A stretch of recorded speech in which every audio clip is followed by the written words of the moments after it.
Bonsoir à tous et bienvenue dans votre magazine Santé. Comme chaque jeudi, vous le savez, on s'intéresse à un thème de santé. Vous connaissez tous, je l'espère, Movember, un mois de sensibilisation au cancer de la prostate, une communauté qui existe depuis 2003. Le principe, se laisser pousser la moustache, messieurs. Tout au long du mois de novembre, l'idée est aussi de se pencher et d'alerter sur la santé mentale masculine. Pourquoi ? Eh bien, on en parle avec notre invité ce soir, Karl Walter, psychiatre au CHU de Lille et porte-parole justement du mouvement. Bonsoir.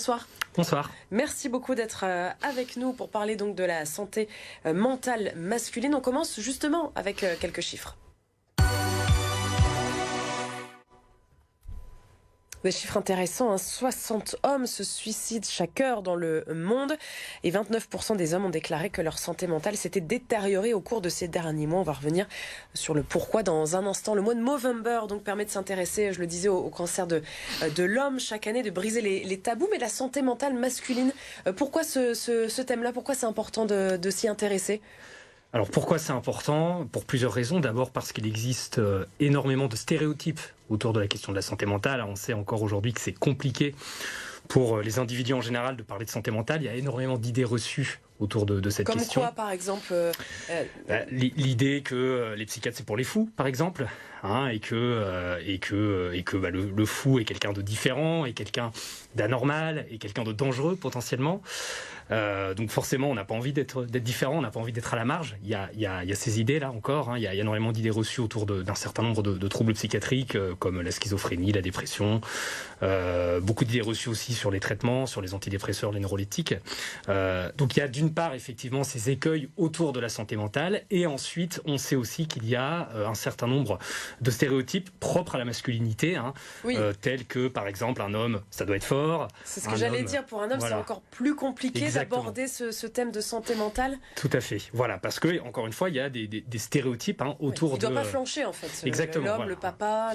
Un homme ça doit être fort, un homme ça doit tenir bon dans la tempête, un homme c'est capable de régler tout seul ses problèmes, ça n'a pas besoin d'aide, ça ne pleure pas, ça ne craque pas, et en conséquence vous avez donc ces deux grands types de stéréotypes, d'une part donc des stéréotypes liés à la santé mentale et les stéréotypes propres à la masculinité qui viennent s'affronter et qui rendent encore effectivement plus délicat la possibilité pour les hommes, en tout cas la détermination pour les hommes d'aller se faire aider lorsque ça va moins bien et lorsqu'effectivement un sentiment de détresse apparaît. Alors on l'a vu parce que les chiffres sont quand même assez importants, on l'a vu, 29% des hommes qui déclarent justement que leur santé mentale est un petit peu en déclin ces derniers mois. Bon, clairement c'est la crise sanitaire, c'est les confinements, les conséquences sur la vie sociale, professionnelle.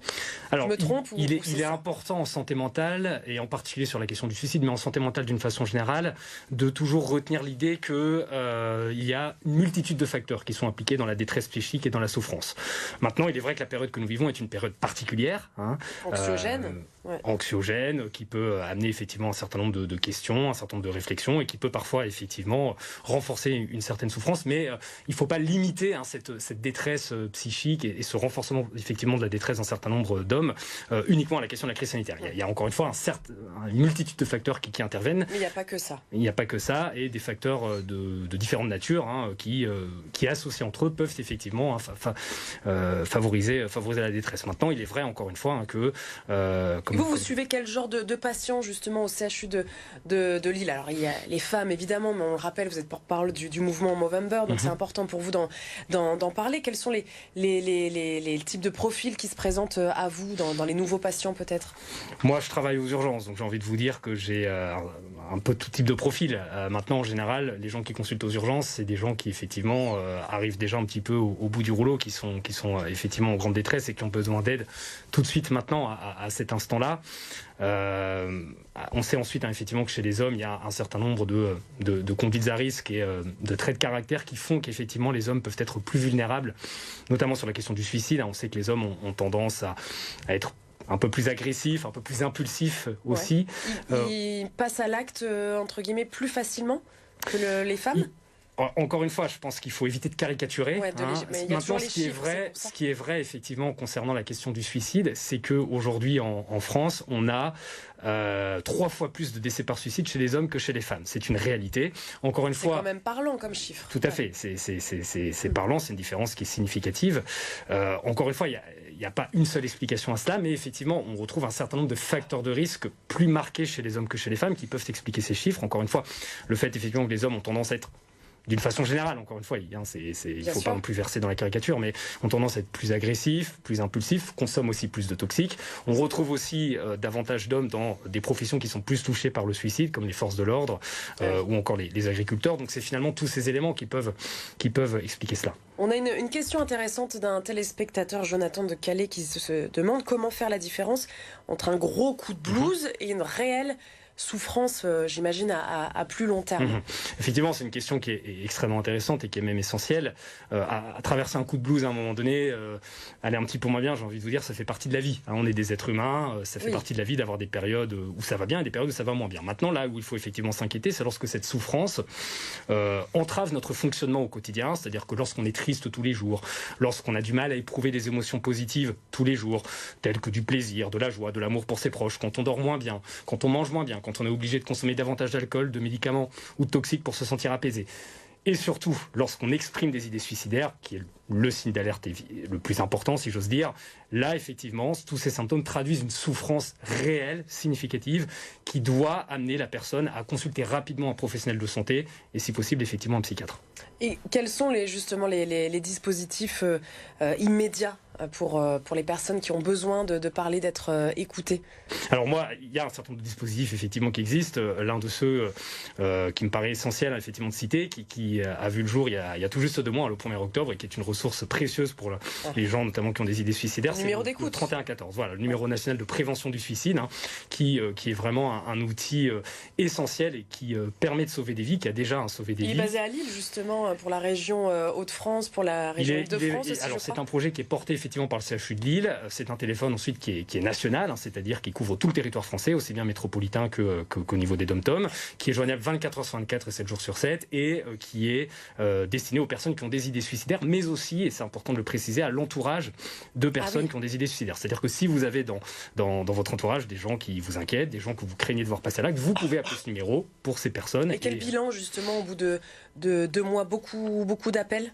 Énormément d'appels tous les jours et la nuit aussi. On voit que beaucoup de personnes se sont déjà saisies de ce numéro, ce qui est très bien. On sent vraiment que c'était quelque chose qui manquait jusqu'à présent. Et est-ce que ça vient désengorger là où vous travaillez justement les urgences et le 15? Alors ça vient effectivement désengorger le SAMU en effet, parce que ça permet de réaliser un premier tri. On sait que le SAMU reçoit parfois des appels de personnes suicidaires et nous rebascule effectivement sur ce numéro des appels qui concernent ces problématiques.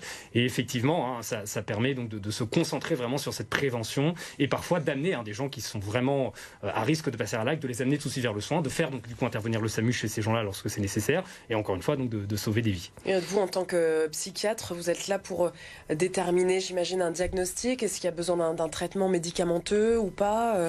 Alors, il y a plusieurs temps. C'est quoi votre priorité? Dans la psychiatrie, il y a plusieurs temps. Déjà, dans le temps de l'urgence, la priorité, c'est déjà d'apaiser la personne, de pouvoir aussi, si j'ose dire, parler son langage, d'essayer de la comprendre, de l'écouter, de lui permettre d'exprimer ses émotions. Une personne qui est en crise suicidaire, une personne qui est dans un état de détresse, une personne qui est souvent submergée par ses émotions, qui n'arrive plus à penser de façon lucide, et donc il est important de pouvoir lui permettre d'exprimer ses émotions, voilà, et de ramener un petit peu de calme pour qu'elle puisse ensuite réfléchir effectivement sur ces problématiques. Et ensuite, en fonction, on peut parfois effectivement proposer une hospitalisation, parfois un suivi.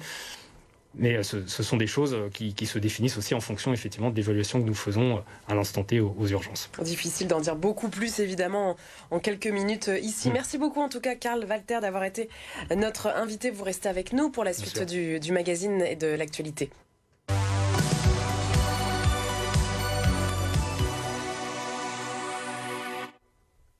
L'actualité Covid, vous le savez, l'épidémie connaît un rebond important en cette fin d'année. La situation s'aggrave très nettement et rapidement, disait hier le gouvernement. Alors comment ça se passe chez nous dans la région? Actuellement, le taux d'incidence est de 384 dans le nord pour 100 000 habitants. On est sur une ascension similaire à celle de la deuxième vague l'an dernier en octobre 2020.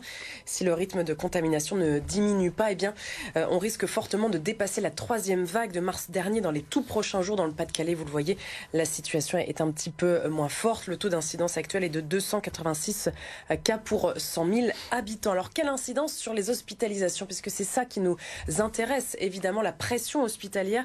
Eh bien, pas d'explosion selon les chiffres de Santé publique France. Actuellement, un petit peu plus de 413 personnes sont hospitalisées dans le Nord contre plus de 1500 lors du pic de la 3e vague. On le voit sur cette courbe qui compare le taux d'incidence en vert et les hospitalisations en rouge. Les admissions à l'hôpital ne suivent pas donc les contaminations comme précédemment, comme on a pu le voir donc précédemment. Et c'est grâce à la vaccination, vous confirmez, si je peux vous appeler docteur, du coup. Bien sûr, bien la sûr. Vaccination qui empêche. Comment ça se passe au CHU en ce moment? La vaccination est un outil essentiel et précieux, effectivement, dans la lutte contre cette épidémie. On sait que la vaccination n'est pas à 100% efficace contre la contraction du virus. Par contre, elle est extrêmement efficace contre effectivement les formes graves qui engorgent les hôpitaux. Bien évidemment que le taux de vaccination élevé en France permet sans doute aujourd'hui d'expliquer que pour l'instant ça ne flambe pas au niveau hospitalier. Maintenant, moi qui travaille aux urgences, on se rend compte quand même que malheureusement ça commence à revenir un petit peu. Les cas de Covid reviennent Les cas de Covid effectivement commencent à revenir et ça montre bien l'importance en effet d'effectuer des rappels vaccinaux. L'hôpital qui va résister à cette 5e vague, vous pensez, vous l'espérez? En tout cas, l'ensemble des acteurs de santé et l'ensemble des acteurs de l'hôpital, évidemment, sont mobilisés pour faire en sorte que... Évidemment, pour faire en sorte que ça puisse se passer le mieux possible, comme pour les vagues précédentes. Merci beaucoup d'avoir été avec nous. Merci. Demain, on se retrouve pour parler culture avec notre magazine Top Sortie. Lucie sera en plateau avec nous pour nous présenter son livre, Les Lilloises.